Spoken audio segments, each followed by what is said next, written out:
distinguished guests, ladies and gentlemen, welcome to the World Cities Summit 2024 Science of Cities Symposium. I am your host, Kikuzawa, from the Center for Livable Cities. In accordance with the Personal Data Protection Policy, it is our duty to inform you that this session will be recorded. Please be reminded to switch your mobile devices to silent mode. Without further ado, please join me in welcoming our opening speaker, Professor Lily Kong, President of the Singapore Management University. Professor Kong, please.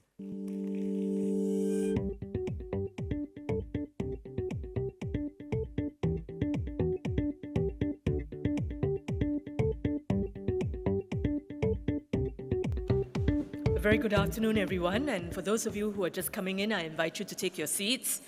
Apologies for busy chatting away. One of the lovely things about sessions like this in person is actually being able to meet up with people that you might have been emailing or just kind of meeting on Zoom. So lovely to see everyone. A warm welcome to Singapore and a very good afternoon to everyone.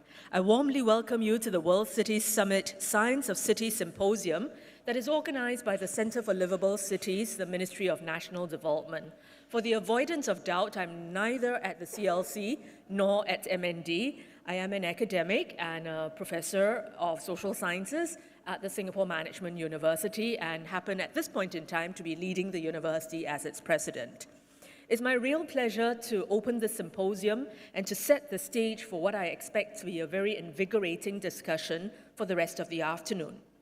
The discussions will explore how the emerging science of cities can be leveraged through application of innovative practices in urban planning and governance. Indeed, to prepare for a resilient future, we must actively shape it by building adaptive and people-centric cities that are fit for purpose. Cities, since time immemorial, are centers of learning, innovation, commerce, and productivity. Today, they are home to a significant proportion of the world's population. According to the World Bank, a statistic that you will be very familiar with, some 56% of the world, or 4.4 billion people, live in cities right now. By 2050, the urban population is expected to more than double, with nearly 7 out of 10 persons living in cities. Unprecedented challenges can exponentially impact the future of cities. Climate change, aging populations, and a rapidly globalizing workforce will increase the burden on social and fiscal support systems. The COVID-19 pandemic showed vulnerabilities in supply chains and expedited new models of work. Cities require agility in urban governance to develop a sustainable, inclusive, and equitable manner. Cities are complex systems. They comprise unique, heterogeneous agents, individual actors, households and families, businesses and communities, and they all operate across multiple scales.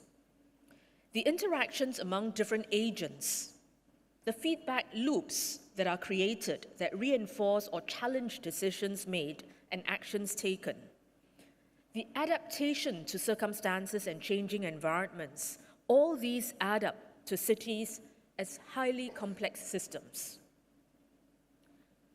To understand how a city works, we must therefore understand the behavior of its inhabitants and the nature of their interactions, giving attention to how collective behavior is manifested and how it changes over time.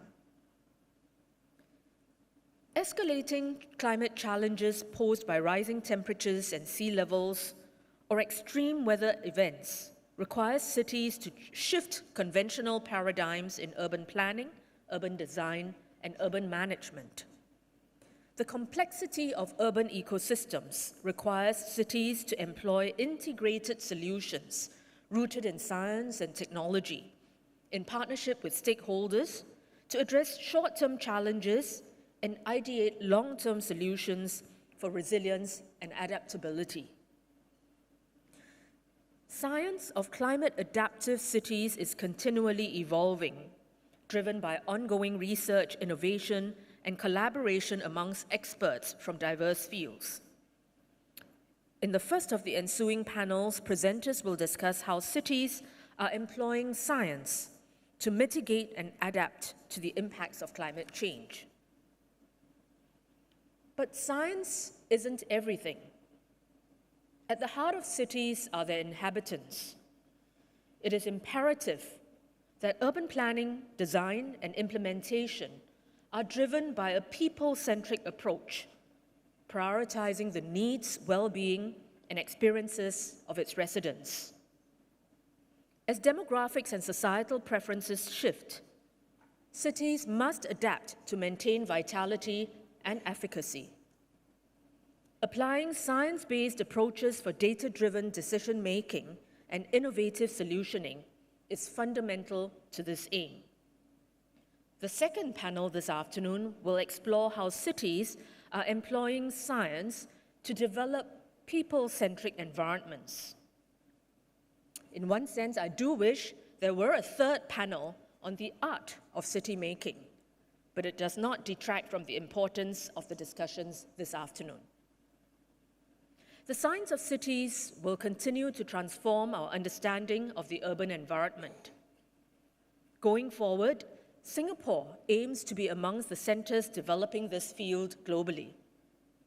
Our city-state's context will provide unique but also generalizable observations that contribute to a better understanding and practice of urban planning and governance. To this end, collaboration between the public, private, and academic sectors is essential to my mind, drawing on respective strengths to derive useful insights and solutions. Once again, I would like to thank everyone for making the effort to be here today, and I'm certain you will find the discussions that follow stimulating and fruitful. A very good afternoon to everyone.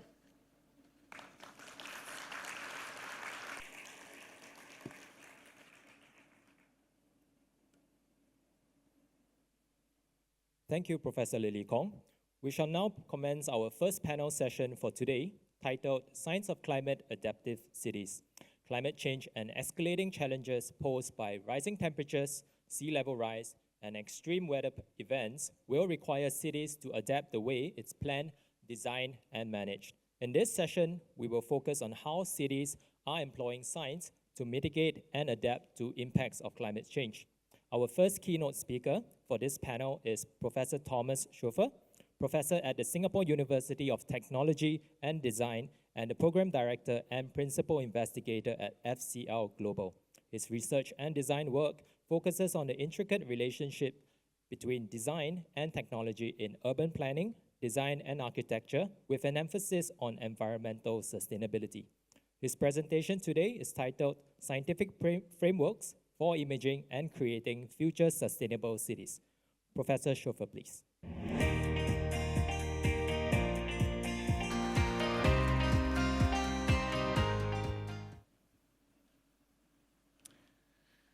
Good afternoon, distinguished guests and colleagues. In a time where climate change poses a significant threat to urban environments, the need for adaptable and resilient cities is more critical than ever. Today, I'm delighted to share how the Singapore ETH Centre's Future Cities Lab, or FCL, is pioneering climate adaptive urban solutions. I will highlight key projects that demonstrate effective strategies in urban heat reduction, flood management, energy efficiency, sustainable food systems, blue-green infrastructure, circular construction, and innovative building materials. These initiatives not only address environmental challenges, but also enhance residents' quality of life, showcasing the potential for cities to become more resilient and sustainable.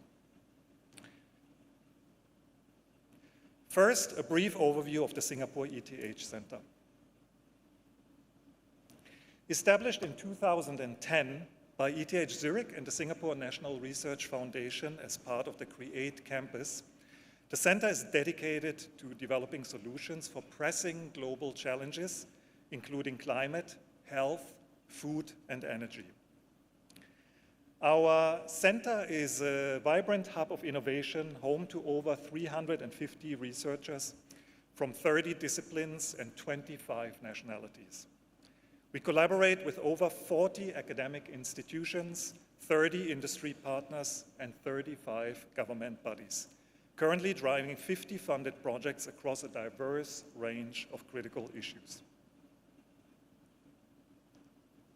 Beyond FCL, our broader research program includes initiatives such as Future Resilient Systems, Future Health Technologies, Cooling Singapore, Digital Underground, and Food Systems, each addressing important aspects of urban sustainability. Looking ahead, we are focusing on complexity, health, climate, and energy. These areas will enhance our understanding and capabilities in creating cities that are climate adaptive, healthier, more efficient, and better equipped to meet future challenges. Our collaborative network brings together key players and stakeholders from both Singapore and Switzerland, fostering interdisciplinary collaboration and innovation.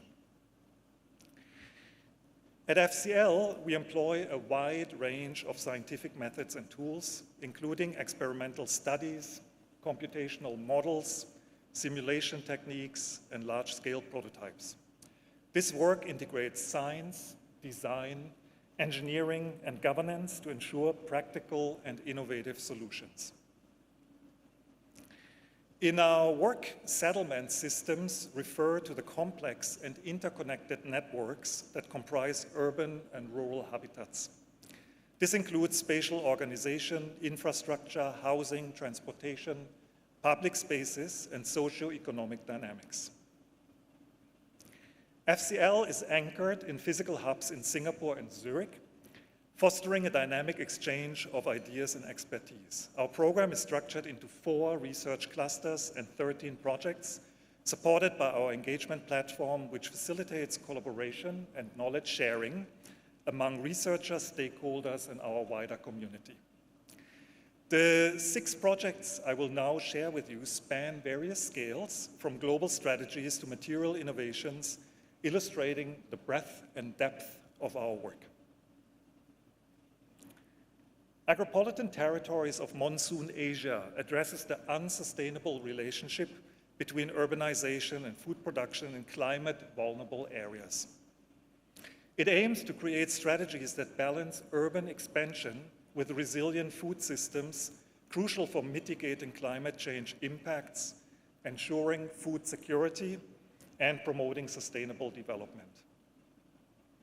On the slide, you see Earthscape, a visual and interactive planning support tool that integrates data at multiple scales to support the creation of sustainable and resilient cities, especially in rapidly urbanizing areas with challenging data access.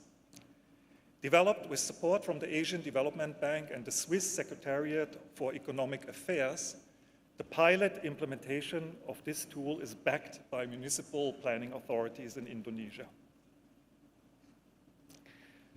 Resilient Blue Infrastructure explores nature-based, climate-adaptive solutions for peri-urban areas of megacities.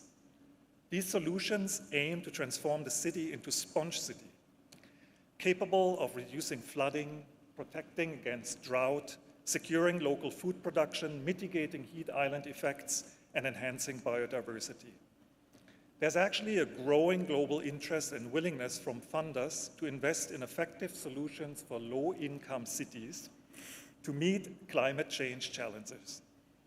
Projects like this directly benefit the population by reducing risks and creating more livable environments. Circular Future Cities focuses on reducing greenhouse gas emissions from building materials by promoting a shift towards a circular construction environment. The project develops benchmarks and tools to map material availability over space and time, enhancing planning for secondary resource use. This research is vital for climate-adaptive cities as it aims to reduce the environmental impact of the construction sector.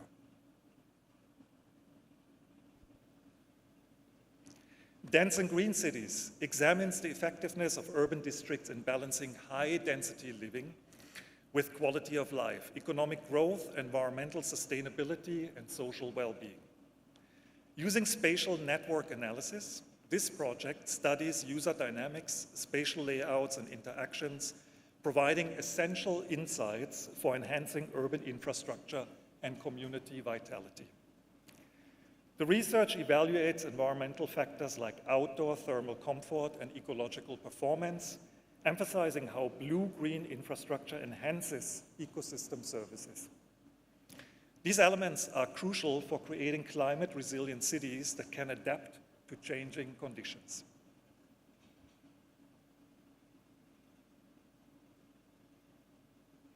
Powering the City investigates architectural, technical, and socio-economic solutions for city decarbonization. The project develops comprehensive interdisciplinary approaches to evaluate building integrated photovoltaics under diverse conditions, using Singapore and Zurich as case studies. The research allows cities to assess where, when, and which solar technologies to promote or apply on buildings for cost-effective CO2 reductions. It highlights how this technology can integrate into buildings and its potential impact on urban planning and design, life cycle emissions, and urban microclimates. Lastly, Urban Biocycles Mycelium Digitalization combines research into new building materials with digital fabrication techniques to evaluate their potential environmental impact and energy balance throughout their life cycle. Mycelium-based materials are novel, cost-effective, and environmentally friendly. They can be produced locally year-round, have a low ecological footprint, and integrate seamlessly into the circular economy. Digital fabrication allows for high customization in this context, making these materials versatile and adaptable. In closing, I would like to emphasize that an interdisciplinary approach is essential for our work at FCL. We integrate insights from environmental science, urban planning and design, engineering, data, and social science to develop comprehensive solutions. This diverse perspective allows us to effectively address the complex challenges of urbanization and climate adaptation. For more information on our projects, global network, research partners, events, and tools, please visit the engagement platform on our website. This resource offers comprehensive insights and updates, fostering collaboration and knowledge sharing across our wider community. Finally, I warmly invite you to visit our exhibition at the URA Center, where you can explore the projects I shared today, along with many others focused on creating climate-adaptive cities. The exhibition opens to the public tomorrow and will be on display with a brief 2-week interruption until the end of July. We look forward to welcoming you and sharing more about our innovative work on building resilient and sustainable future urban environments. Thank you.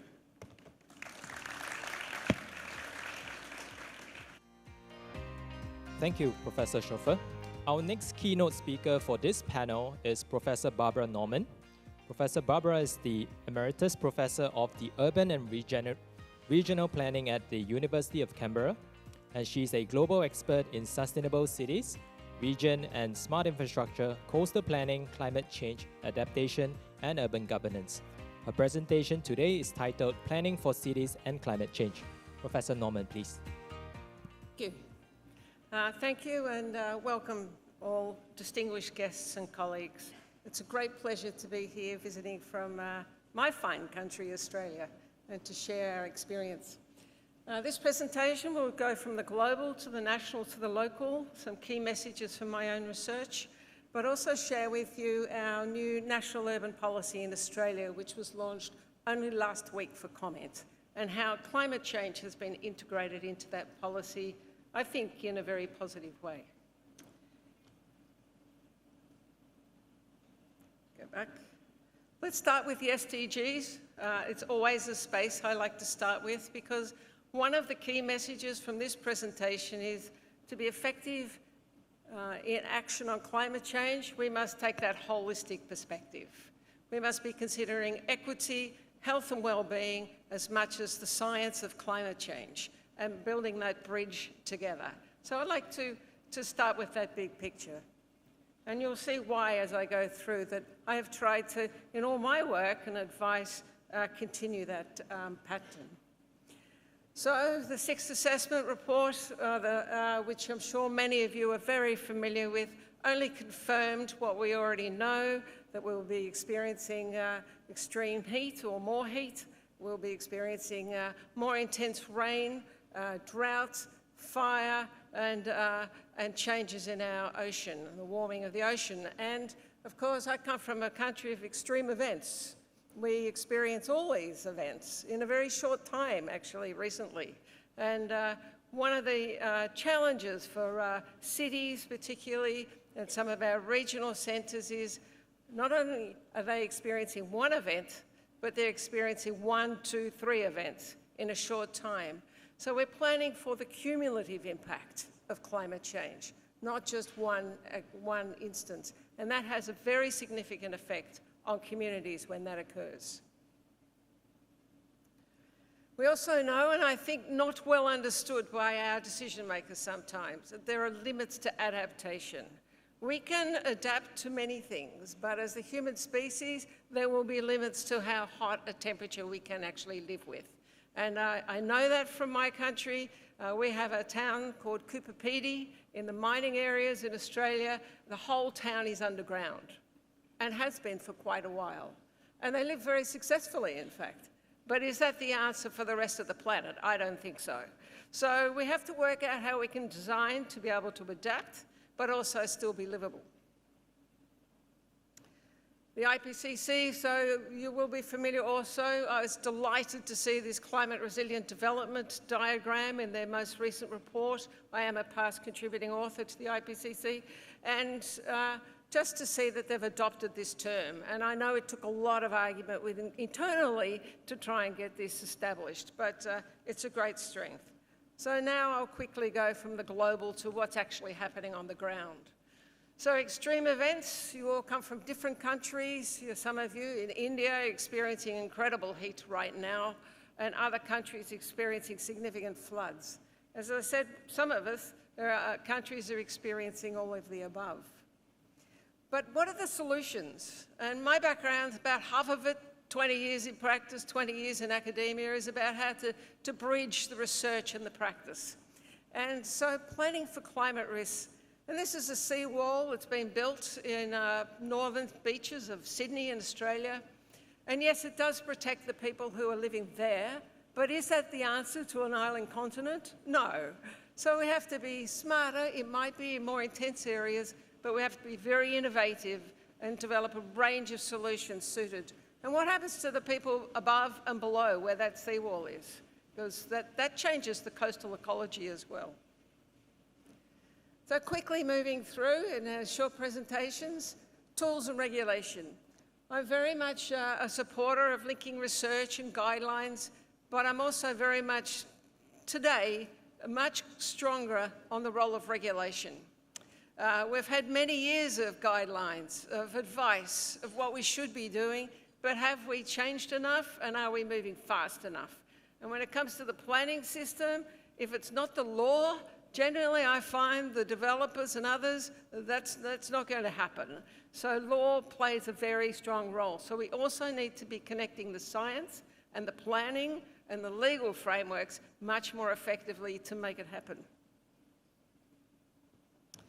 Climate-induced resettlement, not something people really want to discuss yet. We know it's happening. Australia only, I think, 3 weeks ago now, entered into an agreement with Tuvalu, an island nation in the Pacific, on resettlement. Australia will now be accepting nearly 200 climate refugees each year from now on. This is a really significant thing that's happened, and I think just shows a window into the future of what we are planning for. So climate-sensitive towns, as you can see, there's a few key messages there. But I think most importantly, it's about collaboration, which was just mentioned by Thomas in the previous speech.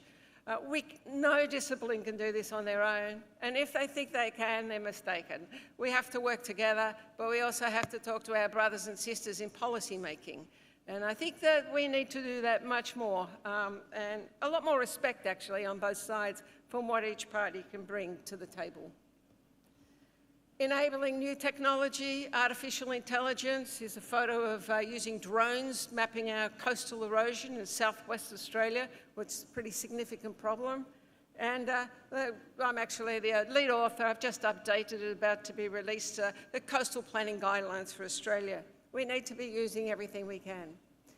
So just briefly to finish, I'd like to share the key draft National Urban Policy just released by our National Minister, Catherine King, who is the Minister for Infrastructure, Transport, Regional Development, Local Government. And I say that because there's a very important message here. We can have all the discussions we want amongst the scientists, the environmental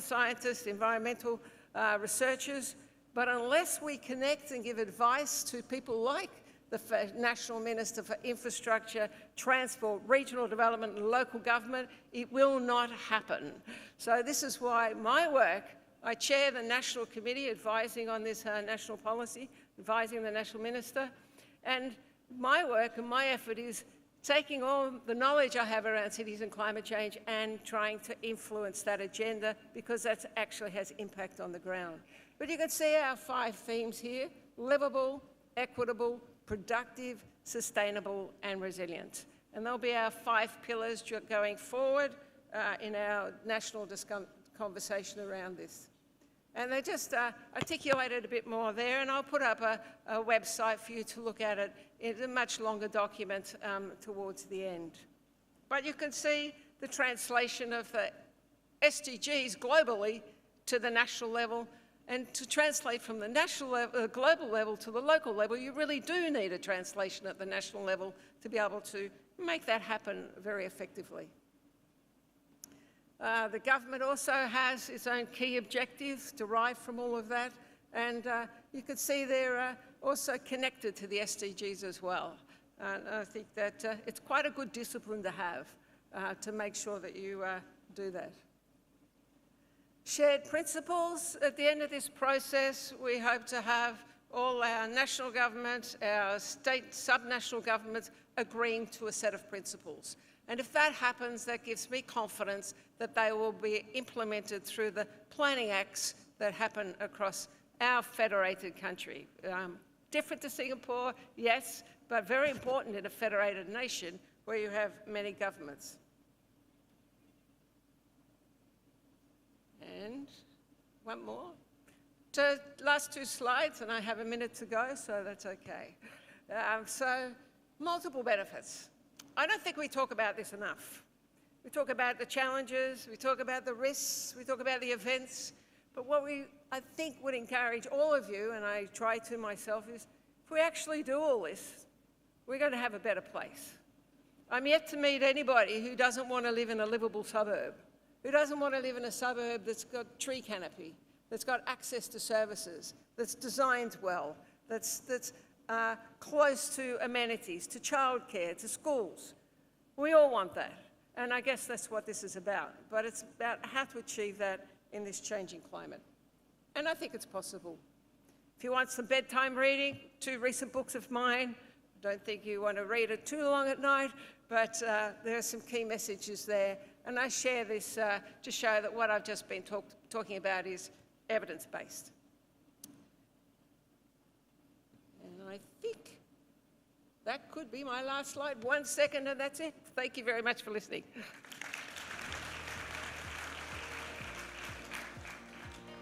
Thank you very much, Professor Norman. Now our first paper presentation for panel 1 is Dr. Chen Song. Dr. Chen is the Senior Research Scientist at the Centre for Climate Research Singapore, Meteorological Service Singapore. His presentation is titled Towards High Resolution Urban Weather and Climate Modelling for Singapore. Overview of efforts at CCRS. Dr. Chen Song, please. Thank you, everybody. My name is Chen Song from Center for Climate Research and Meteorological Services Singapore. I'm happy to share a bit of research work from our research center. First of all, this is a group work, not only by us, but also collaborators from universities or even outside of Singapore. So I probably started with the weather and the climate in Singapore first. So Singapore has a very sunny, most of the sunny days, not too cold. But sometimes we may feel it is too hot and humid. So how to manage that is always a key issue for us. On the other side, if you look at the weathers, half of the year is actually the raining days, and some of them can be very severe and can lead to flash flood, and that can cause a lot of issues for the general operation work and also to the people's daily work. With all of this in mind, we also talk a lot about climate change recent days. So early this year, CCI just released Singapore's third national climate change study, V3, and we found that so Singapore, alongside the mean temperature of the global, is keep rising, partially because Singapore is on the tropical. That may make sense. But if we look at more details, looking at the increasing rate, actually, even the increased rate of Singapore is higher than the rest of the world. So that's a little bit worrying for us. Singapore is already quite hot, and that will be keep becoming more hot and faster than the rest of the world. And the latest IPCC also mentioned this for the Southeast Asia cities. The key risks for cities will come from urban floods, sea level rise, urban heat island, for example. Those are all of the issues actually we are the other government agencies, including CCS, they're looking at. So we have very good cities, but looking ahead, there's a lot of challenges over there. So weather, extreme climate, and air pollution, for example. And we need a holistic method to deal with all of these challenges. Currently, WMO, World Meteorological Organization, actually recommend integrated approach, integrated urban system modeling service for cities to deal with all of these issues. And at CCS, we have focused mainly on weather and climate. So how we do that? So for the past few years, we have mainly spent efforts on developing urban weather climate modeling system called USYNV. U is actually represents urban, and the SYNV, that is the operational weather forecast model for Singapore to issue the daily weather, and also that's the model used for future climate study. So that is an example over there to see how those numerical weather prediction models work. So it split the whole climate or the domain, a whole planet or the regional into a small grid boxes, and then within each grid boxes there is a physical laws to governing the motions of the air or to governing the weather and the climate over there. So that's the SYNV model actually we are using for Singapore. It's quite large. Singapore in the center is truly a red small dot, as we commonly say. It also includes other areas, but for a city point of view, that is too large. So that's why we developed the USYNV to focus on smaller areas, focus more on the city Singapore, like the additional two boxes marked over there. So this USYNV will have higher resolution, smaller domain, but more importantly, there's another model included inside called the urban canopy models. So it can take the information from the city, such as how high the building is, how wide the street is, and how those buildings or man-made structures will interact with the solar radiation, for example.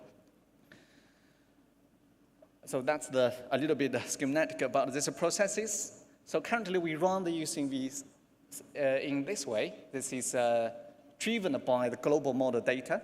And then this SYNV model takes this data and runs the simulation.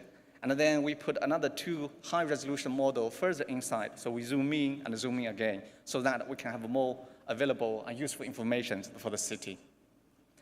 A few things to highlight first. So when we develop this, a key issue is that to include the useful or representative local data sets. So to do that, we have introduced those local data sets into this domain, for example, for a very small grid point, and how much percentage is from the urban, and how much is from the roof, and how much is from the canyon. And that's the same thing for the trees, the grasses, or those inland water bodies as well. So we have to use the local data sets.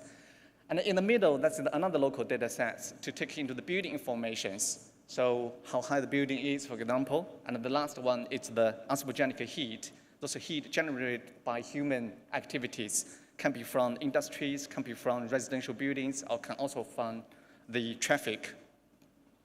So this is another busy slide, so I will not talk too much details about that. But the main things here is we spend a lot of time to verify this model is working the way it should be. So we compared a lot of observation data with the model, and to see the model is performing the good way. But other than that, we also spend a lot of time trying to understand the physical process, such as the turbulence, the boundary layers, or clouds. They are working in the physical principles in the right way.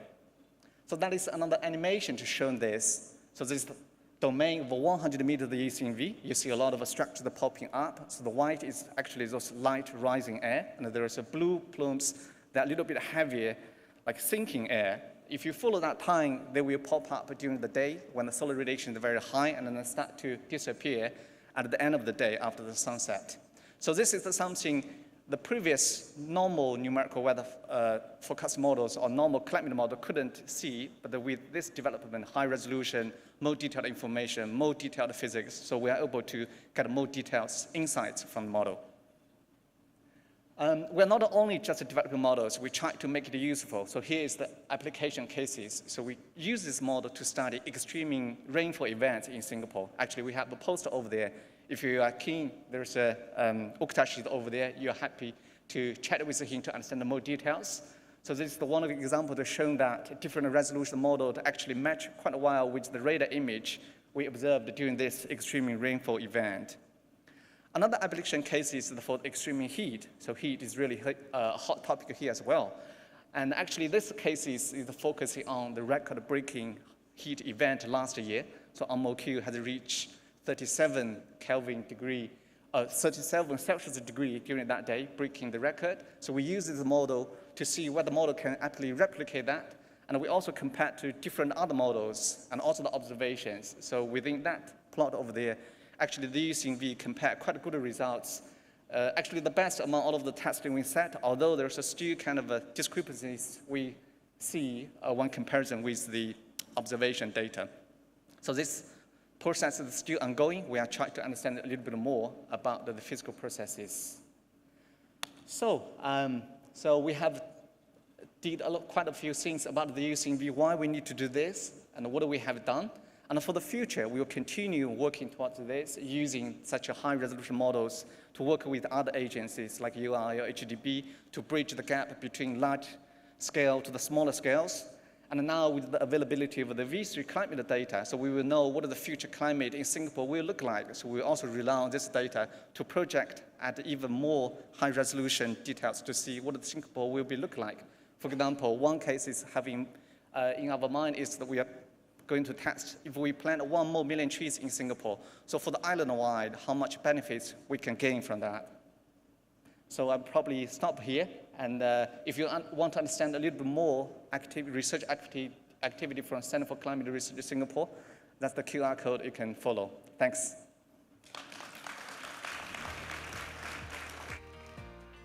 Thank you very much, Dr. Chen. Our next presentation is by Dr. Christina Orehonik, Lead Principal Investigator of the Cooling Singapore project at the Singapore ETH Center. Her presentation is titled Singapore's Digital Urban Climate Twin, Analysis of Measures from Island to Neighborhood Scale. Dr. Christina, please. Thank you very much. Good afternoon, everyone. It's a pleasure to be here and to present today to you our Digital Urban Climate Twin, which we have developed within the Cooling Singapore project at the Singapore ETH Center with various partners, which we'll introduce later on. The Digital Urban Climate Twin, the goal, what we would like to achieve with this tool is that we would like to find measures how we can reduce urban heat. And that's a big topic nowadays, but also will be in the future with climate change, where it will be even more severe. You might be all aware about the urban heat island effect. Basically, cities are basically warmer than the surrounding, and this has a couple of factors which causes this effect. You see here the urban heat island map mapped on Singapore, which is an animation, a video, how it changes over time. And basically the factors which are influencing the urban heat island effect is that heat gets trapped into the urban fabric. The incoming solar radiation gets absorbed by buildings, by the built environment, and we all produce heat, our buildings, by operating our buildings basically, cooling buildings, heating buildings, but also the traffic is emitting heat and industry as well. And that all causes that urban environments are hotter than the surrounding. Now, within the Cooling Singapore project, what we are trying to tackle is to find mitigation measures, how we can reduce this effect. And it's a research initiative which is funded under the CREATE campus by the Singapore National Science Foundation. And since it's quite a complex topic, because many disciplines come together, we cannot do that alone. We have a couple of partners cross-institutional with whom we work together. And you see them here listed on the bottom. So it's the Singapore ETH Center, it's CARES, NUS, SMU, SMART, and TOOM Create. So what is the goal of the project is that we are trying to build this digital urban climate twin, where we integrate a couple of various computational models, and we use this duct to evaluate certain what-if scenarios for future urban heat island, and also to improve outer thermal comfort. We do this by working quite closely together with the agencies in Singapore, with the government, to basically steer also these what-if scenarios to their needs. And with that, we can then develop climate-responsive design guidelines applicable at the district scale, but also at the island-wide scale. What are these kind of what-if scenarios, what we can answer? This is one example. The Green Plan 2030 says that, for example, the adoption of electric vehicle is a topic. So we could evaluate, for example, what is the impact of adopting electric vehicles on the urban heat island effect in Singapore and how much the heat can be reduced. Or other scenarios are, for example, increasing greenery, planting 1 million trees, for example, what is the effect? Or implementing district cooling networks instead of having decentralized cooling systems in place. So to talk a bit more about the structure of the digital urban climate twin, so these what-if scenarios, we basically break that down into necessary input data. We have to represent the current situation of Singapore and also these what-if scenarios. So we need a couple of data sets, which gets then further processed into this duct, so the digital urban climate twin, where we have an infrastructure layer, which is a simulation as a service software, which can be used for answering questions on the climate, but could be also, by onboarding other models, could be also used for other services as well. And we integrate then, it's a federation of models, so we have models for anthropogenic heat emissions, we have certain adapters which convert that into our climate models. And then we have climate model at the mesoscale, so the island-wide scale, and also at the microscale. In order to make that useful and make it not too complex, we have also built a user interface which allows for simple analysis and which also allows for data representation and showing that here an example. Go a little bit more in detail about what data sources are needed. So we need usually a city master plan. We need data on the current infrastructure, like buildings, traffic, road networks, and so on. And we need also climate data and operational data. So how buildings are operated, how are the electricity demands in the city, or which vehicle, or what is the traffic demand. That gets then further integrated. So we have then, you see then on the left side, in the middle here, you see then the anthropogenic heat emission model. So basically we have to convert this input data into anthropogenic heat, which gets further processed then into our climate models, where we have both a mesoscale climate model, so looking at the whole island scale, and then at the microscale, which you see here. And then the analysis can be formed also at both scales. Some example results I would like to share with you. So one is what would happen if we would adapt, instead of combustion engine cars, 100% EVs.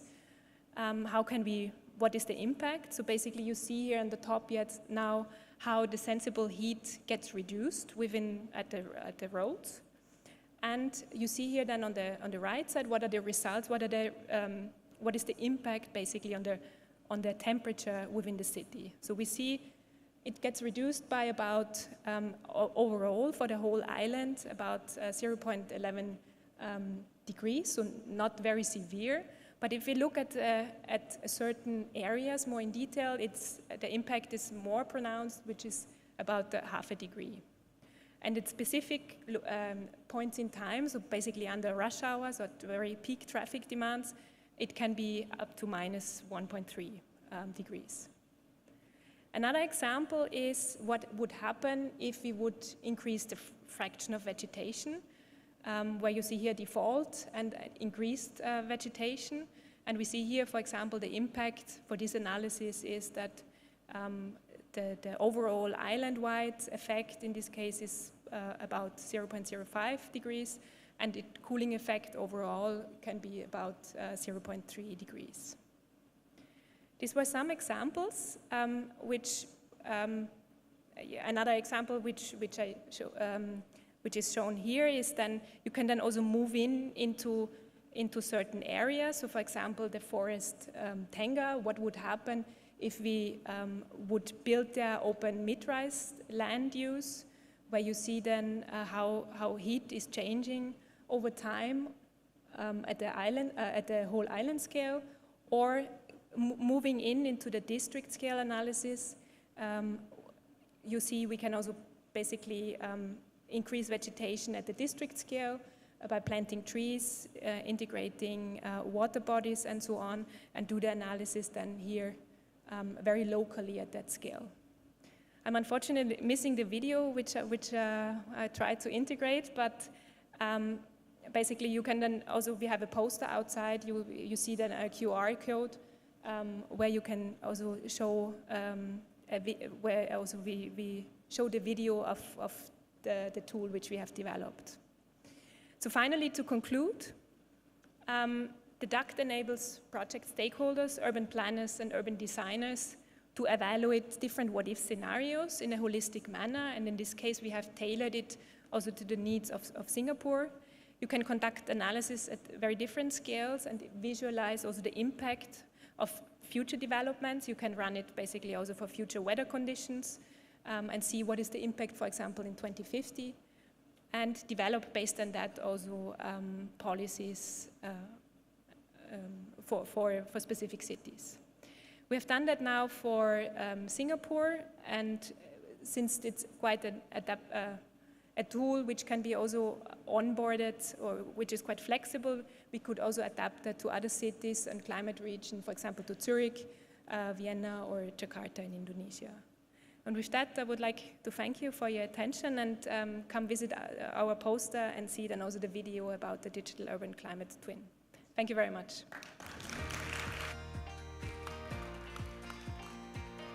Thank you very much, Dr. Christina. Our next presentation is Professor Yuan Chao, Associate Professor and Director of Research at NUS Cities from the National University of Singapore. His presentation is titled The Impact of Natural Urban Terrain on Urban Wind Environment in High-Density Neighborhoods using LES Turbulence Model. Professor Yuan Chao, please. Thank you for the introduction, and good afternoon, everyone. So I'm going to present an original research, okay, which focuses on the very small topic, what's the impact of the terrain on the airflow at urban areas. So I start from the, this one, sorry.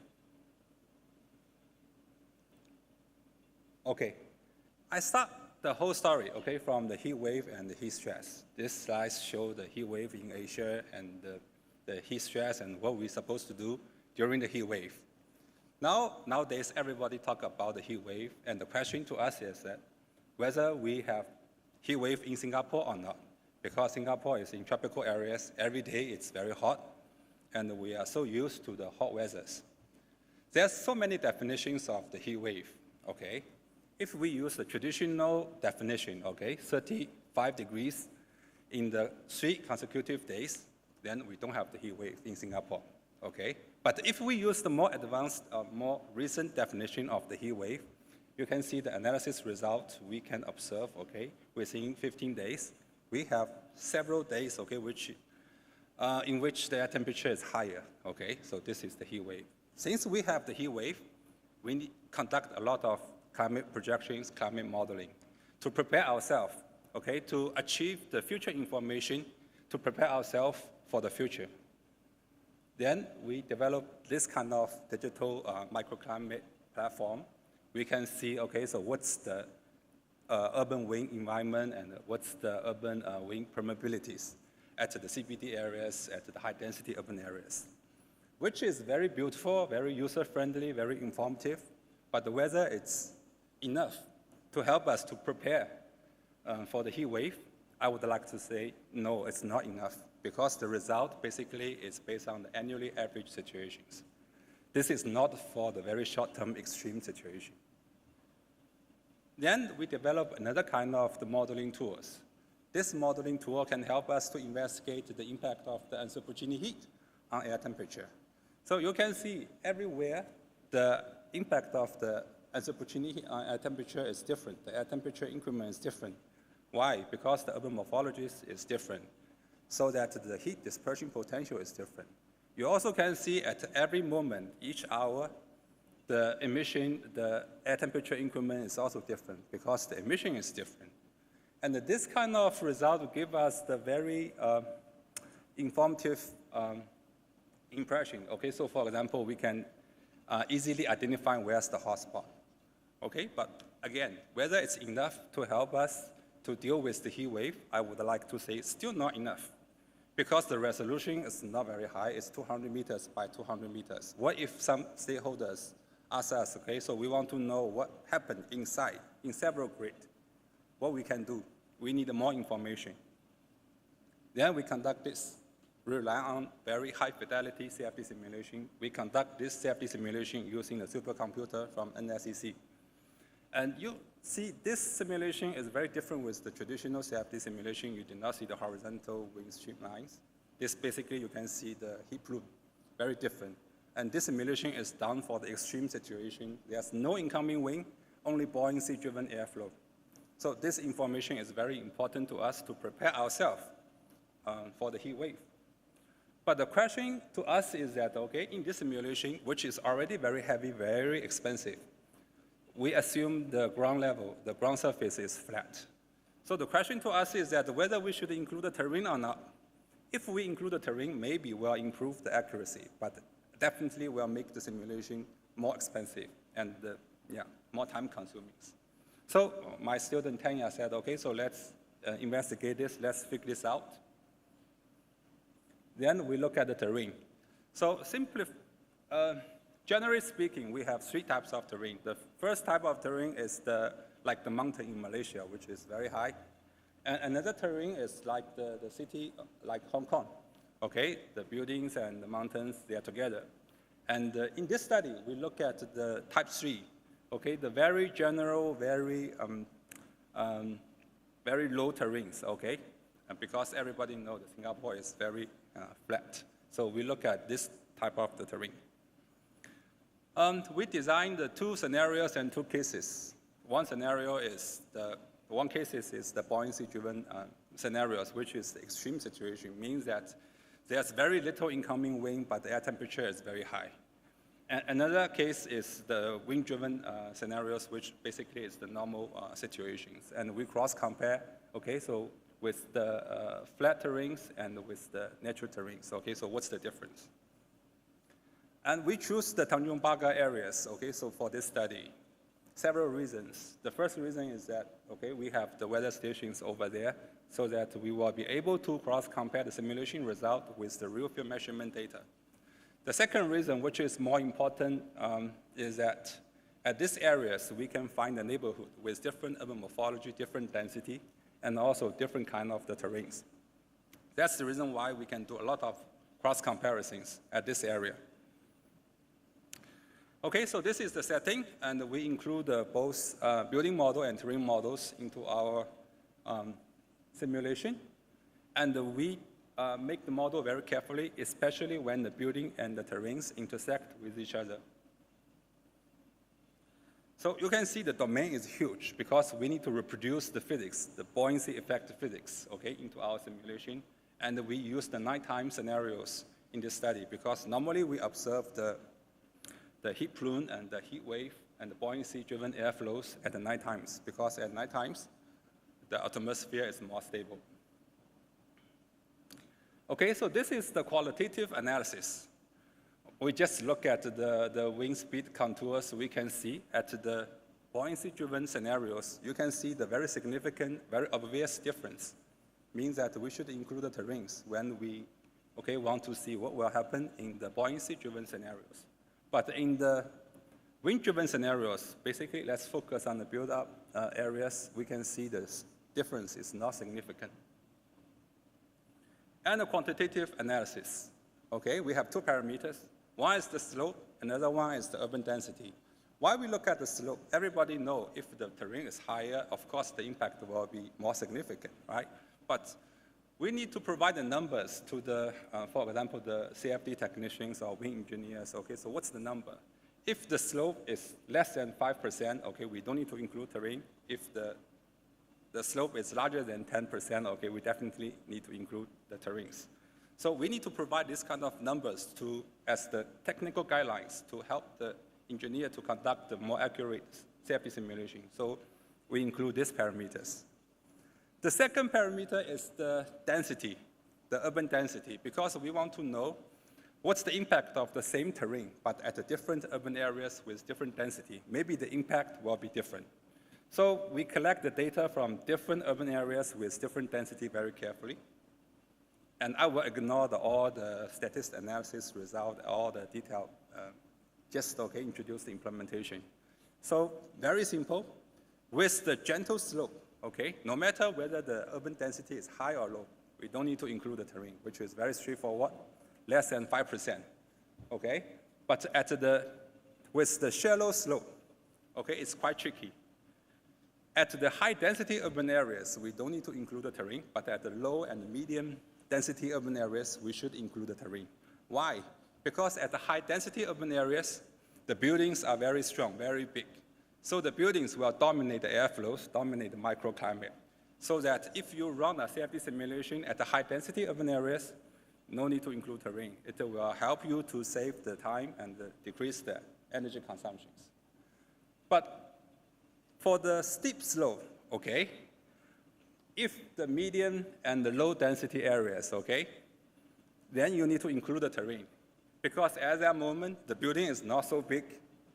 Yeah, so that, okay, we have to include the terrains. So these slides basically show where we should include the terrain or not, okay? And this is my last slide. This slide shows us when we need to include terrain or not. Basically, when it's the normal situation, we don't need to include the terrain. Then we can decrease the energy consumptions, the computational cost. Why? Because when it's the normal situation, it's the wind-driven scenarios, all the airflows basically is horizontal. So which will be affected by the vertical buildings, right? But at the buoyancy-driven effect, and we definitely need to include the terrains to guarantee the simulation result is accurate enough because the ground surface is the source of the buoyancy effect. Okay, so this is my last slide. Thank you.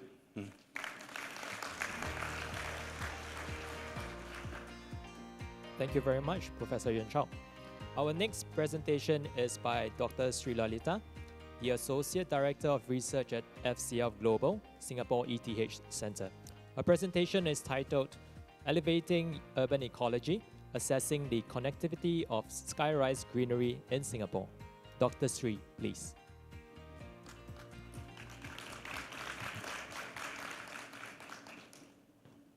Good afternoon, everybody. I'm Sri.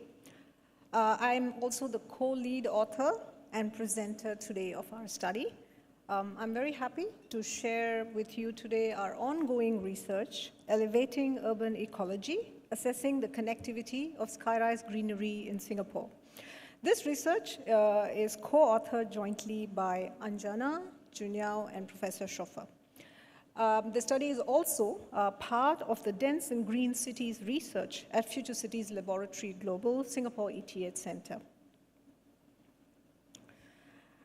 So in the Singapore Green Plan 2030, city in nature is identified as one of the 6 critical pillars to achieving the net zero targets by 2050. What this means is that we are looking at intensifying nature within the city, restoring nature into the urban landscape, enhancing biodiversity, and more importantly, strengthening the connectivity between Singapore's green spaces and urban systems. It also means that we are looking at cities to become a shared ecosystem, a shift from people-centric to life-centric. So if we zoom into that specific pillar of the city in nature, National Parks, the public agency which is leading this initiative, has identified 5 dimensions to achieve the vision. So the slide here shows some critical numbers that will be of interest going forward. So there is the addition of 200 hectares of new nature parks, naturalizing more than 300 hectares of gardens and park spaces, 300 kilometers of nature ways, 500 kilometers of park connectors, and 200 hectares of sky-rise greenery island-wide by 2030. So our study specifically focuses on this sky-rise greenery component. An important dimension that adds the layer of livability to high-density urban environments like Singapore is this integration of greenery, not just in the lateral, but also in the vertical dimension.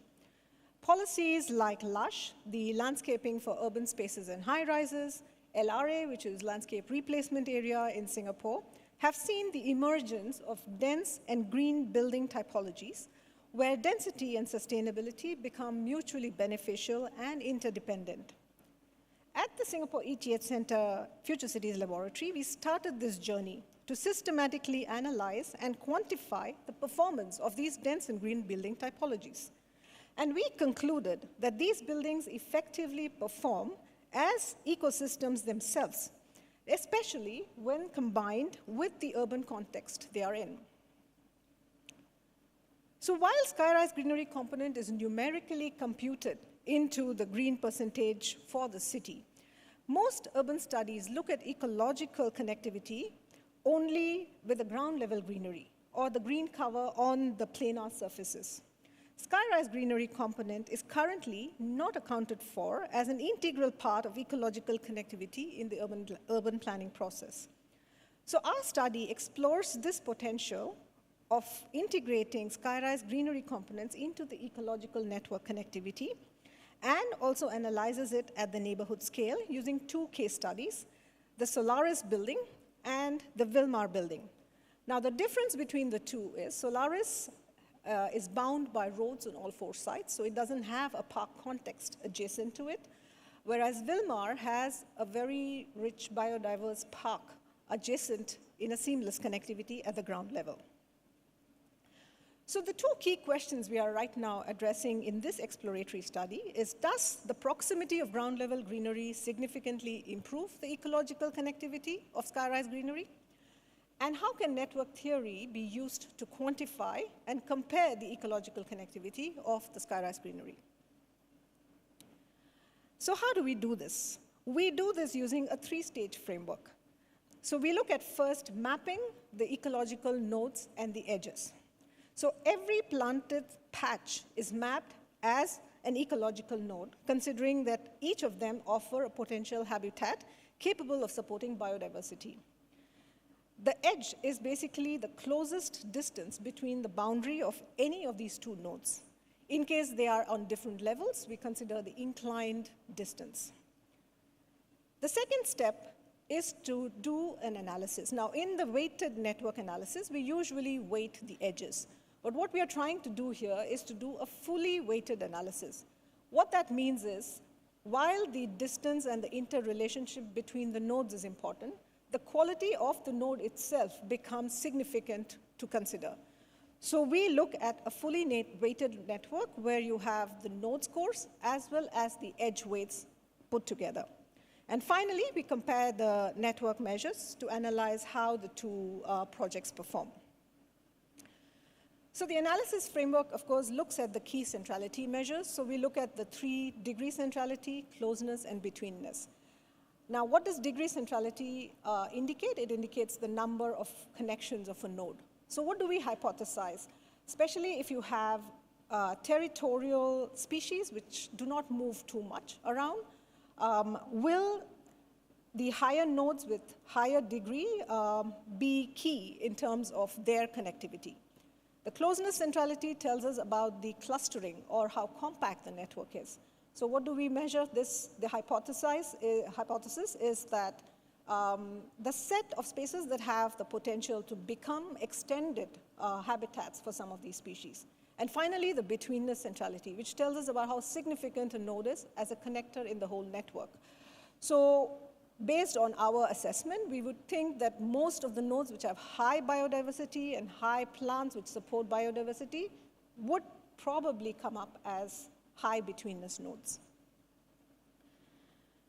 So then we look at the individual buildings. So this is Wilmar. So there are 7 levels. You can see that there is a park at the ground level. And all the levels have a fairly equal distribution of green spaces. And also the percentage of the nodes being high biodiversity is very high. On an average, every node is more than 75% consisting of plants which have high biodiversity. We compare that to Solaris. It is very evenly distributed. However, the biodiversity quality is much lower. Highest is only 40% at some of the mid and the highest levels. And in general, it kind of comes around 20–25%. So these are some of our preliminary results. So what we did was we did analysis for 3 radiuses, 25 meters, 50 meters, and 100 meters, purely to capture all the possible species which we have observed on site. So what we see here is this is for a 25-meter radius.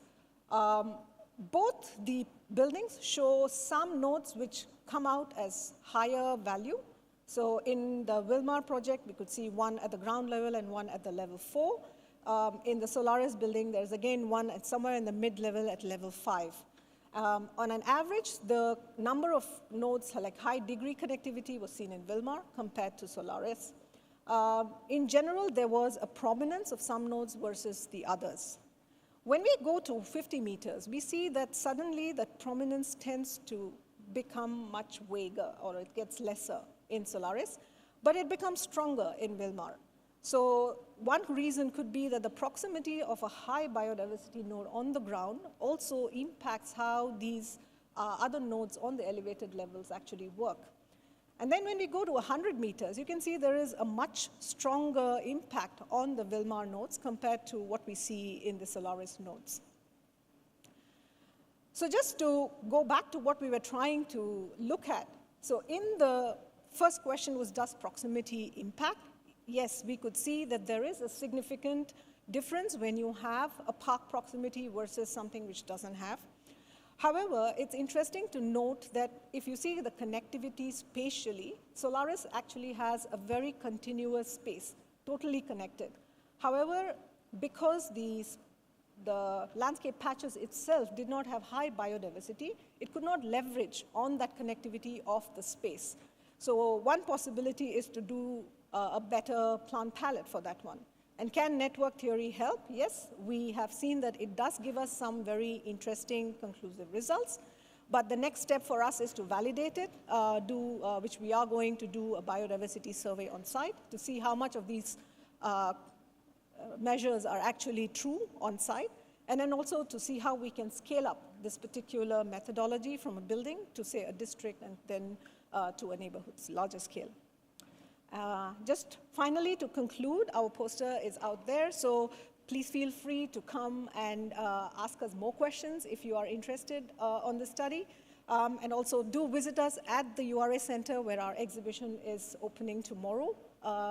As I said, this is part of a larger study, the Dense and Green Cities at FCL. We'll be very happy to share more about how the study sits in the larger context of our research. Thank you.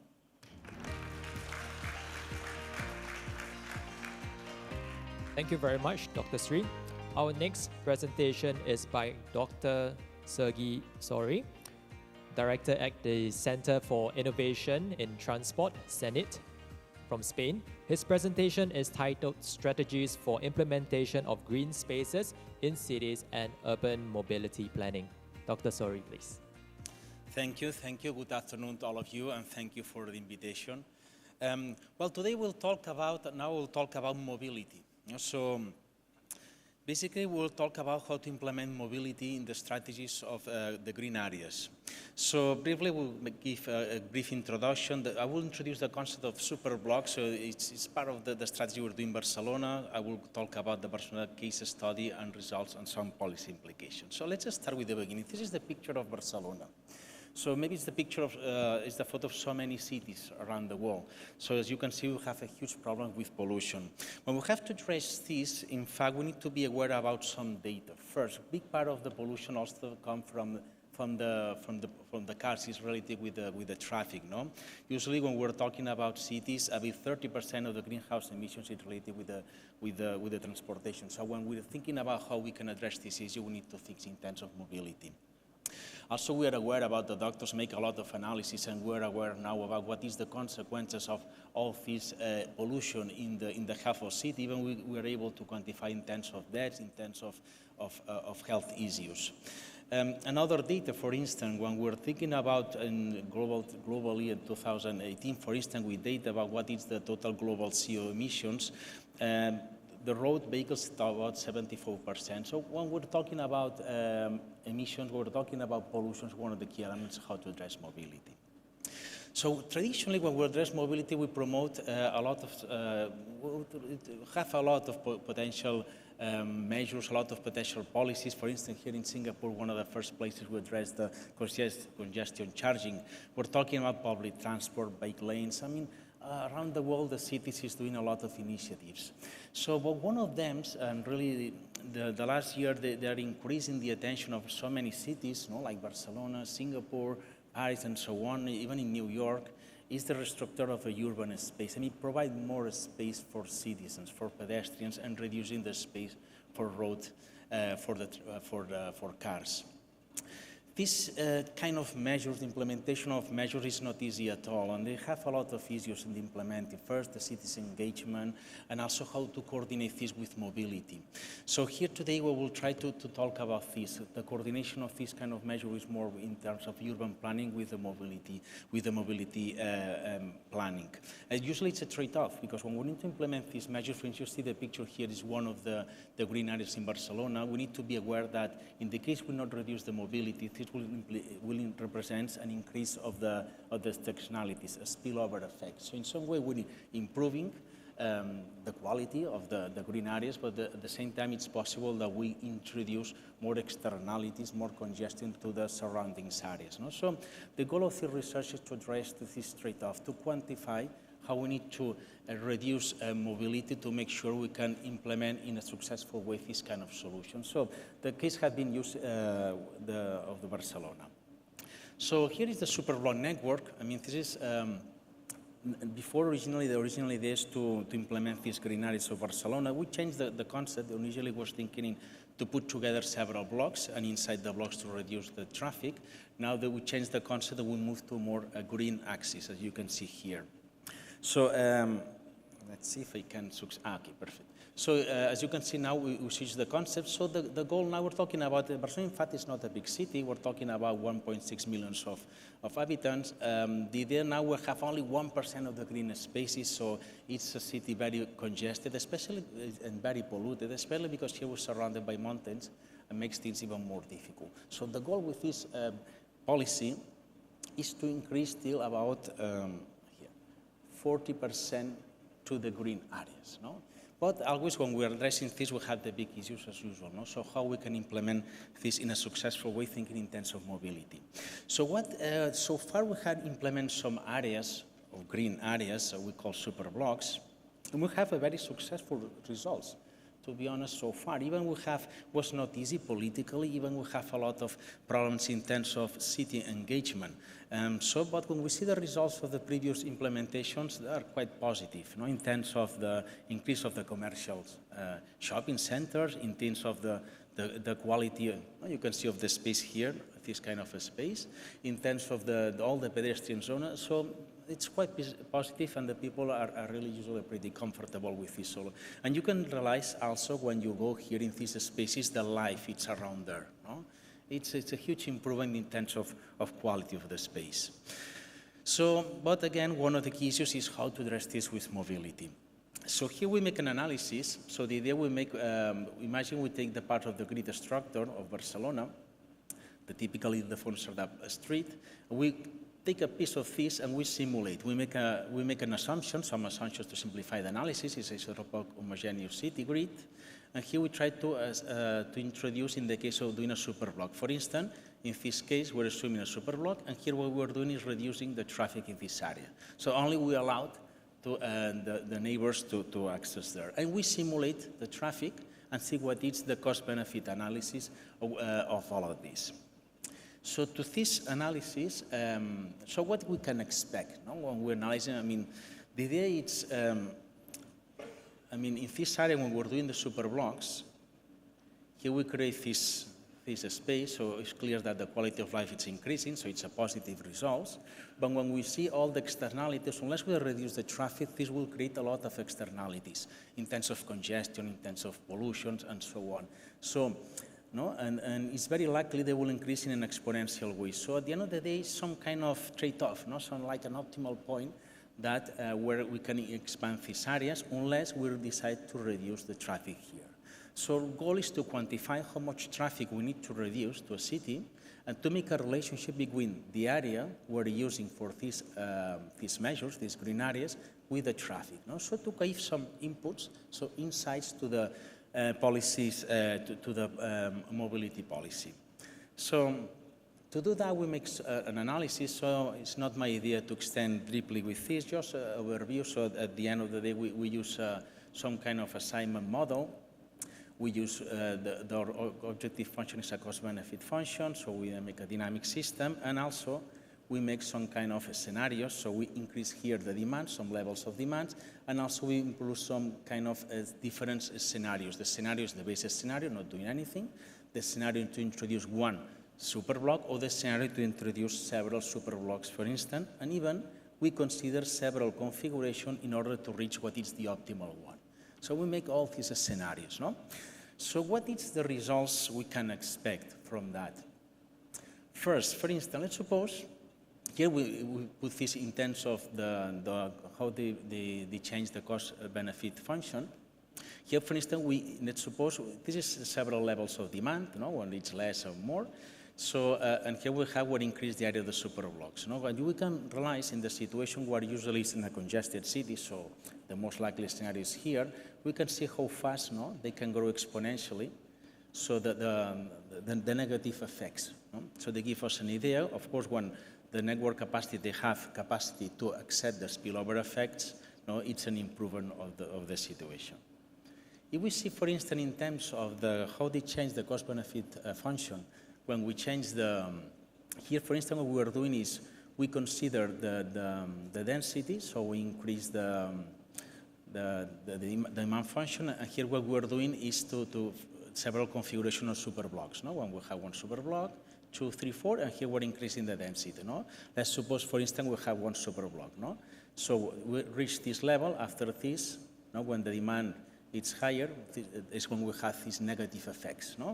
So basically, every time we move in these levels, we can say that these measures, they are compatible with the policy, with the current mobility. But in the case that we're in this level, for instance, of traffic, is when we can have a negative effects. Even can be a positive in terms of the people directly affected by the green areas, but the rest, at the end of the result of we put the spillover effects and the negative effects, and we put together with the positive effects of the people affected with the green areas, the end results can be even negative.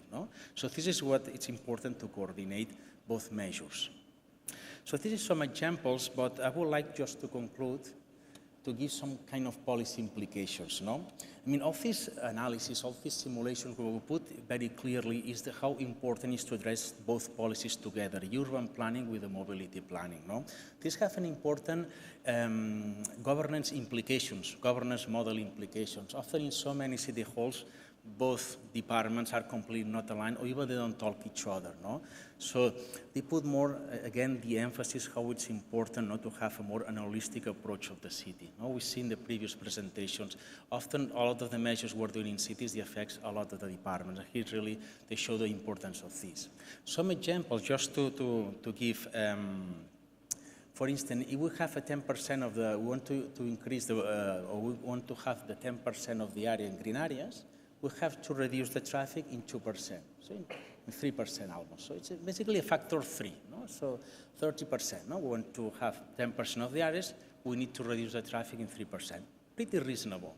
You want to be more, no, more challenging and to reach, for instance, 35% of the network to become super blocks, the reduction has to be 40%, no? So it is more challenging, no? So here they give you, no, what is the ratio between how to coordinate all the policy measure, the mobility policy measure with the green super blocks, no? And again, it's challenging the introduction of these policies, but the results are pretty good.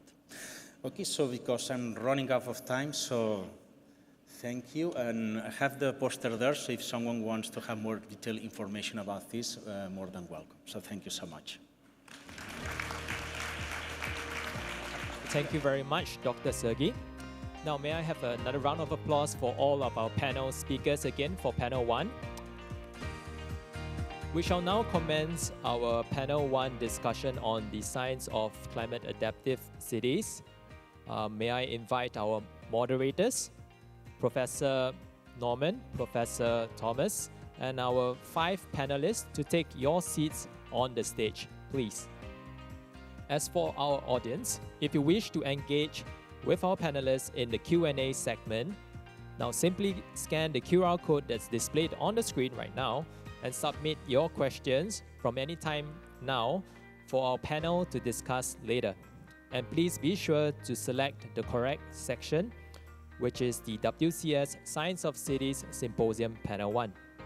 And I'll now hand the time over to our moderators, Professor Norman and Professor Schofer, please. Thank you. Thank you, Kiko. So the way we want to go about this is we want to start with a first round of questions, one for each one of the presenters, followed by, we want to open this up then to the broader audience, so you can submit your questions through the online system. So I will start with the first presenter, Dr. Chen Song. Chen, what are the Center for Climate Research Singapore's plans for future urban weather and climate modeling in Singapore? Okay, thanks. So CCRS is focusing on weather and climate, and specifically due to the location of Singapore, actually our focus more on tropical urban meteorology. So the keywords would be tropical, because Singapore is very close to the equator, not many cities like this. And the urban, also Singapore, it's a very urbanized city. So not many cities like Singapore as well. So we'll focus both on tropical and urban. So we'll continue developing models with the support with other agencies and also universities.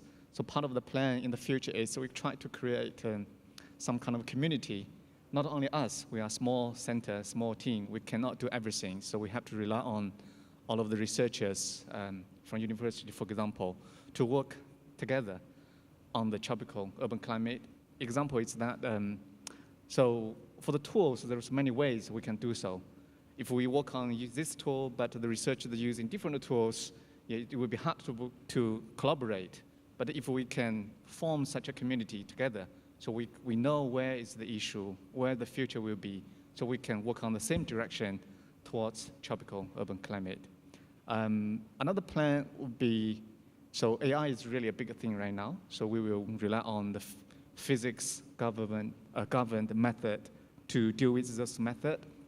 But we will also keep an eyes on those very fast developing AI machine learning worlds to see whether that can help us to solve those kind of issues in a different way. Okay, thanks. Thank you, Chen. My second question is for Professor Christina Orohunik. Christina, why is it necessary to couple different models at varying scales, island and district, as you showed in your presentation, to assess solutions effectively? Well, we need these different scales because we have to, it's a complex topic, so many disciplines have to work together, which I also showed in my presentation.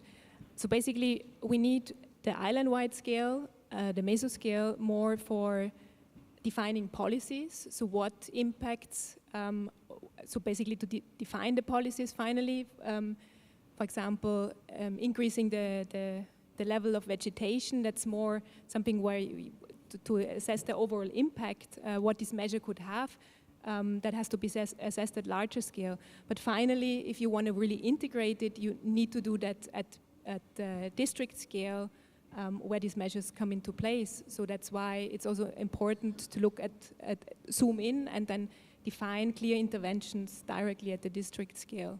And we have coupled that additionally then also with these anthropogenic heat emissions, because basically buildings and traffic, and so they have also a large impact on urban heat, and on those factors should not be neglected, and that's why the coupling is necessary.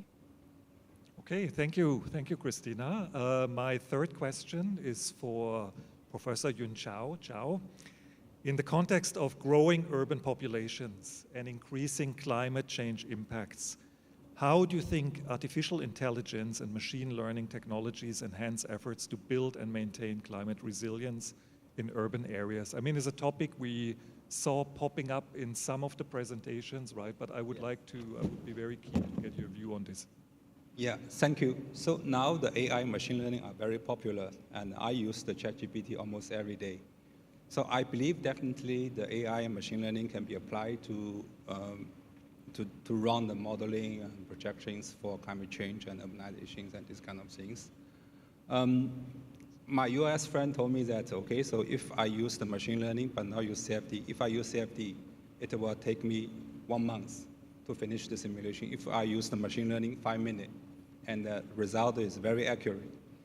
So I think there's the great potential, but still the machine learning is the black box, even though the result is very accurate. So for example, to the climatologist or meteorologist, they will not be satisfied by the machine learning result because basically it's still the black box. People don't know what happened inside. People cannot understand the physics better. So that I think maybe more work is still needed to make the machine learning more physics-based, since I think understand the things better is still very important to the decision making. Yeah, thank you. Thank you, Zhao. Maybe we can come back to that question later when we open it up. Yeah. My next question would be for Dr. Gopalakrishnan, Sri. Thank you for the pitch for the work that we do at FCL. I really enjoyed it. The question is, how do you envision the integration of ecological connectivity through skyrise greenery in urban planning and design in broader terms? I think right now, if I just take the case of Singapore, we have a lot of policies which kind of guide us on how do we integrate skyrise greenery into our buildings, how do we quantify the percentages, how you can improve biodiversity, how we should include native plants. So there's a lot of guidelines and policies already in place. But if we can start looking at integrating the connectivity with the larger network, I think all these small efforts can actually be magnified more than what is currently happening. So it may take just an additional enhancement of the existing guidelines or the existing policies. So it's like, you might say it's good to encourage more native plants, but then you can also say there should be an overlap of certain percentage of species across all the levels, so that, as I was talking to a good friend, Veera, he spoke about this idea of biodiversity ladders, right? So if we can make sure that there is some level of physical and the connectivity through biodiversity, then I think the impact of what we are trying to achieve here would be much stronger. Yeah. Okay, thank you, Shri. So my next question would be for Dr. Sergi Sauri. It was great to get the Spanish perspective on things after hearing so much about Singapore, so thank you for that. The question is, traditional measures like tolls and the promotion of public transport have been used to reduce the number of cars. How does reducing car presence in urban spaces interact with these measures? Well, I think at the beginning was very controversial, these measures, in terms of mobility perspective. Very controversial because the mobility experts or mobility engineers in the departments of city halls were complaining that were very difficult measures. We need first to address how not to promote public transportation, to people will switch from private to public, and then we'll be able to introduce these measures. No? But when you see the experience, in practice, it's a powerful way to accelerate the transition. It's how they are working. So the idea is, let's plan the city how we want in terms of the urban structure, and then we adapt the mobility measures, or in some way they accelerate the way to introduce the measures. In some way I put this measure in the same category of congestion charge. So powerful measures that they can accelerate the transportation mode. Very good, thank you, Sergi. So I will hand it over to my co-moderator, Barbara, now, who is going to address some of the questions that we got from the audience. Thank you very much. And I will now bravely have a look at this technology to look at the questions you've been sending in. And please send in some more, but we already have quite a few, but please do, because I can put some together and create a more integrated question. The first one I think is, we won't do the whole panel because this will take a long time, but what I might do is ask for 2 or 3 at the most to respond when I ask the whole panel, and maybe a diversity of countries. So a Singaporean perspective, maybe from Barcelona, elsewhere. So the first question I think is very important that's come from the audience. How should the community interpret the information shared, since it seems very technical? What action can we take? So how can we best take all this information and knowledge and convey it effectively to the community? Who would like to respond to that, please? Volunteers. Or I'll name you, I guess. So the question, no, it's more how to share with communities, no? It's difficult, but I think it's a long-term and hard process, because I'm aware that from city halls, for instance, I remember some member of the city hall explained to me when they introduced a project, going to the meetings with the citizens and explain things. But at the end of the day, I think it's more to create small meetings when there is a project involve directly the citizens, where not all the citizens will be able to understand all the data. But I think from our side, we try to be very didactic, very communicative. No? All this what we explain now, for sure, instead of the technical audience, people we can understand more or less all of this, but we have to explain this to citizens. No? I think we'll be able to simplify the analysis, no? Just to give a key message. No? So I think it's important to to share and to direct communicate. So when we're doing this for instance, when we implemented a specific project, it's important to have this meeting with the citizens. Remember, people with a lot of experience with that told me, well, it's hard, no? It's so many hours, explain over and over the same, but after time, you realize that people will try to understanding, no? So I think it's more a way. Thank you. And one other perspective, please, maybe from Singapore. I think for me, my topic is kind of very related to people and how communities respond to it. And I think in Singapore, greenery, nature, everything is very much integral to everybody's everyday life, right?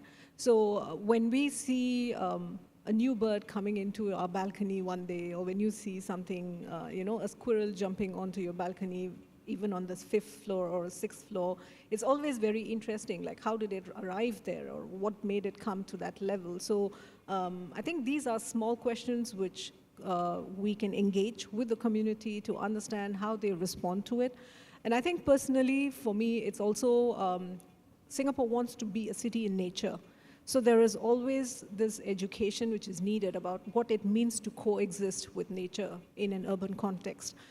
So this idea of biophilia and being able to be close to nature and all its components becomes important. So I think in terms of, reaching out to community, we keep talking not just place making, we're not just making places for people, but it's about place keeping, how people come together to make sure that you're able to keep the space the way we want it to be. So, yeah. Terrific. Education, absolutely key. And I think you wanted to, Cheng, did you want to comment? I'll probably add a little bit the different type of information sharing. I think for the research-wise, so for weather and climate, it's not a single country's topic. It is like globally. So there's this level of information sharing. And there's also different, like within a country, when you do for different organizations, when you have this type of information, there's another level of information sharing. I think both are quite important in this field because without those, you cannot start work on this. So this type of information sharing, if we can promote this kind of more, and actually this whole community, whole ecosystems will be more rigorous to grow. Yeah. Okay, thank you. I have about 20 questions now, so we have plenty here. I think the next question is about equity. So the question is, when designing resilient green cities, how do you take into account economic disparities in the community? Poorer neighbourhoods that may not be able to afford air conditioning or alternative solutions. Would someone like to talk about the equity issue, please? Yes, please. I can tell it's really relevant topic, really relevant, the equity. Usually there are several ways to do it, no? But in fact, so many of the projects we talk, sometimes it's a very good way to improve the quality of some poor neighborhoods. For instance, from my perspective, the access to public transportation, no, with quality is one of the key elements, no? So to improve this, when we're talking about green areas, no, we talk this is a way to improve. Sometimes it's some strategies, no? Depends which activities locate. For instance, just a few weeks ago, I was in Los Angeles. I was surprising that, for instance, one of the museums, Aerospace Museum, was in a poor neighborhood. So because they locate this activity there, they improve the quality of this neighborhood. No? So I think some kind of strategies, no, to make this as the poor neighborhoods, not to improve the quality. So from my perspective, or maybe the rest of the colleagues. Yes, please. Yeah. I would like to say that one of the difficulties to build up the resilience is to deal with the equity because the heat risk is different to almost everybody, different income, different demographic groups. So for example, normally we say that everybody uses AC in Singapore, but actually it's not. So some people, maybe the exposure to the heat will be much higher than other people with higher income. Yeah, so we definitely need to look at this kind of things and build up the resilience for everybody. Yeah, so maybe we need additional measures for the people who is more vulnerable. Yeah. Yeah, absolutely. Thank you. Yeah, we have a question for Christina. Thanks again for the very fascinating presentation on the work you do in Singapore. It's kind of an obvious question. What is required to replicate a digital urban climate twin or duct for another city? Right? You hinted at that in your presentation, but I don't think you gave a lot of explanation. Yeah. So basically, we have done that now for Singapore, and all these models which are integrated, we try to do, also we integrate also open source models, which can be also adapted then for other cities. So basically that would be feasible. What we would need are data sources. So basically for each city we would need the data, what I showed, the master plans, we would need some data on buildings, on the traffic and so on. And that's usually not so easy to get. So that's quite a challenge. And that's then also a call basically for the governments to build up data repositories so that we can conduct analysis also at a larger scale for other cities as well. All right, thank you. Back to Barbara. Okay, this is a question for the whole panel, but I want just 1 minute each, please. and I'll tell you why. This question is about how can different disciplines work together. Specifically, the question was, yes, it's important to make our tools and models interoperable. What are some steps we can take to align the models within disciplines and across disciplines? In other words, how can we work together better? So one minute each, please, because that demonstrates how you are going to work together. I think this echoes with what I mentioned, like the importance of have such a community together, not only from one discipline, but from different. Actually, my background is not exactly on climate, but I have close contact to fluid dynamics and then to transportation. We know that the people come together to have a sense that we should do this together. So this is the key. Next, please. Okay, I would like to say the right information and the right tools to the right persons, and we need to understand each other better, so we understand better what other people need and what's the other people's capability and what kind of information they can handle, so that actually the people can work together more efficiently and better. I would like to also say something in that direction. I think, as always, when you have basically these interdisciplinary projects where we have multiple disciplines coming together, it's quite a challenge that we even understand each other. So I think a lot goes in the first direction that we try to understand the other disciplines, and then later on see also how can we exchange information and how can we make something build up basically then finally a modeling tool where we can integrate all these different data from the different areas and see that we have all areas integrated. Thank you. Yeah, I think it's quite interesting. We all talk about how we have to communicate and understand each other's discipline and each other's expertise better. So I think in FCL we did this very interesting course called Common Language, right? In words, like how the same word means different things to different domains. So maybe that's a good start, where you all need to understand what each of these things mean for each of our disciplines, and then be able to come to the same table and have a healthier discussion to move forward. So I think it's important to have that language clarity when you're working in different disciplines. Yeah. So communication. Yeah, communication, true. Yeah, no, and related to that, one of the key also is elements thinking in terms of challenges of a city, no? But from the high-level perspective, because it makes easier to thinking, for instance, in the terms of the panel session we have today, for instance, in integrative models. And we will have integrative models is when it's easier to understand each other, the data we need, how we think each other, no? For instance, integrative models of mobility or emissions, no? It's different models, but in practice should be integrated, no? So this can be also a good approach. Okay, we just have a few minutes left. I think this is a critical issue, and I actually mentioned it in my own presentation, but this, for 2 or 3 might like to respond to this question. How are public health considerations included in the analysis of adaptation of the urban heat island effect and extreme heat events? So we can obviously starting to assess what the urban heat island is doing and its impacts, but what about on human health, the next step? Who would like to comment on that one, please? Yeah? Anybody? I know, I can. Please. So, no, in terms, I mean, what we can do, no, for improving the health, no? Is the question, no? I answered her well. Okay. Okay, yeah. So I think from at least the mobility perspective, no, one of the key elements is just what we're doing, the goals at the end, reducing mobility. I mean, I think one of the key elements, the starting point, is to thinking about what's the human needs. Because sometimes in cities we forgot that, no? Sometimes humans, we need green, we need some spaces, common spaces, we need places to socialize. So you're thinking in this, later what we have to do to get this ideal city, no?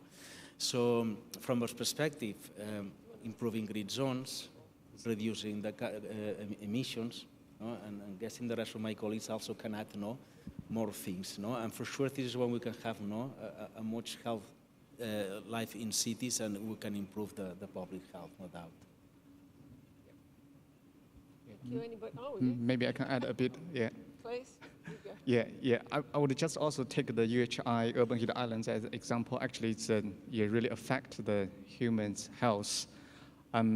So I think currently Cooling Singapore also have another working package B. Actually, it's more closer to the downstream research, climate impact, how those would affect the people. I know some research conducted to the vulnerable group, for example, the elder, the children, they will behave differently when they exposed to the heat. And not only that, there's in Singapore context, there's a lot of outdoor workers, so they work on the very severe environment. So this is another key issue to address. So mainly, apart from those directly relations, actually there's another type of a relation. For example, when temperature increases, how about that would affect the dengue, for example, here, when the mosquitoes breed more, and that will bring different kind of factors into human health related issues. Very important in my country, Australia, the tropical north and the migration of dengue fever coming south, yes. And the outdoor workers, it's critical. All right, I think we've probably got one more answer and we'll be coming to a close shortly. Yeah, I think it's very necessary to link the UHI with public health, okay, because the public health is the real impact. After working on the climate resilience so many years, we naturally will be asked then how much resilience we can improve. And if we apply the intervention that you suggest, how much resilience can be improved and can be built up. Then turn out we cannot answer the question by reporting, okay, 1 degree or 2 degrees will be decreased. This is definitely not enough. We need to show the result and how much public health, how much individual health can be improved by applying this kind of interventions. So it's very necessary to link these two parts together. Yeah. Thank you. Yeah. Thank you, Zhao. Thank you, all the presenters. I have a feeling we're just warming up, so hopefully we can continue the discussion in the short break that's going to follow the panel discussion. So again, thank you, all of you, for your very interesting, very informative presentations. We reached the end of the panel discussion. So as I said, let's continue outside over some refreshments. Thank you very much. Thank you. Another round of applause for our panel, please. May I invite panelists and moderators to remain on stage for a group photo. Meanwhile, for our audience, I would like to bring your attention to CLC's International Journal on Smart and Sustainable Cities, the IJSSC. This free access journal publishes high-quality, peer-reviewed manuscripts covering urban planning, implementation experiences, and policy insights aimed at fostering more sustainable cities. Please scan the QR code shown to view the latest research articles published in issue 2. On the website, we are currently accepting articles to be published in issue 3 as well. And for more information, you can visit our CLC booth in the exhibition hall. Ladies and gentlemen, we will now have our much needed tea break. I'm informed that there are chocolate tarts at the back of the hall. And our next panel, the Science of People-Centric Cities, will resume at 4:10 sharp. And we seek your cooperation to be seated before then. There are also toilets, washrooms at the back of the stage. And please have a good break, and we will see you back at 4:10. Thank you very much.